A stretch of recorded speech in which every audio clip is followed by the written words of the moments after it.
7 weight loss hacks. Don't pick and choose. Don't choose one. You must do all of them. So, 1, eat fiber. If we eat enough fiber, it's good for health, it's good for satiety, and it will help us a lot on the long run to cut weight.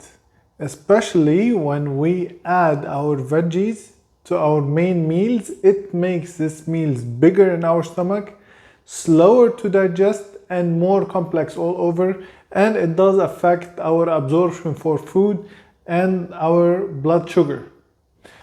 2, and probably and best to combine both together, is to eat enough protein. So whenever you have a meal that has lots of protein and fiber, this is the best meal. It will keep you full for a very long time. It's great for satiety. It's great for overall body composition. Plus fiber is good for gut health. 3, empty your cup. Empty your cup, like make time for more and better activities. So if you have a certain lifestyle, certain habits, you spend your time doing certain things like watching TV or scrolling on social media, you better empty or sacrifice for positive outcomes some of this time to do something else, like train, go to the gym, take a walk, be physically active. 4, sleep. If we don't sleep enough, we won't have enough energy. If we don't have enough energy, we won't focus, we won't train. And lack of sleep affects our hunger hormones. So most probably we're gonna be hungry, and we will have less control on our behavior when we don't sleep enough. So most probably we're gonna take bad decisions, including bad choices of food. 5, make sure to adapt slowly. Whenever you take a decision to change your habits or to start training or managing your food, don't go all in.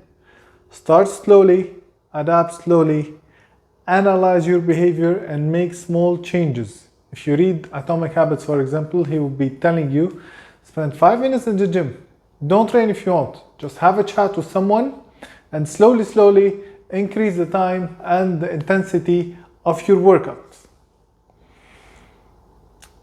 6, and it's very important, and most of you will hate this one. Track your food. Track the amount of food you're eating per day. And this gets most of the results. If you track the amount of food you're eating per day and you are really aware of what you're doing, I know it's very annoying, but soon enough it becomes second nature.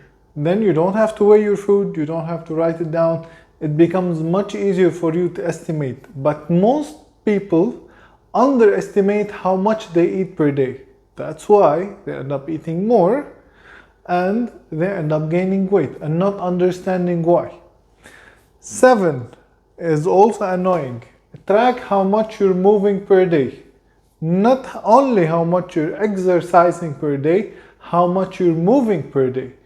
Like, track your steps. Also, most people overestimate how much they're moving per day. They think they are very active. Once they wear a tracker and they check their steps, for example, I only use this to check my steps, by the way. So they end up seeing 3,000 steps per day. 3,000 steps per day is too little. So aiming, for example, to 10,000 steps per day will be really good and really helpful. And it doesn't have to be one stretch or one go 10,000 steps. It can be 1,000 steps in the morning, 1,000 steps at noon, 1,000 steps in the afternoon, 5,000 steps in the afternoon, 20 minutes of walking post-workout.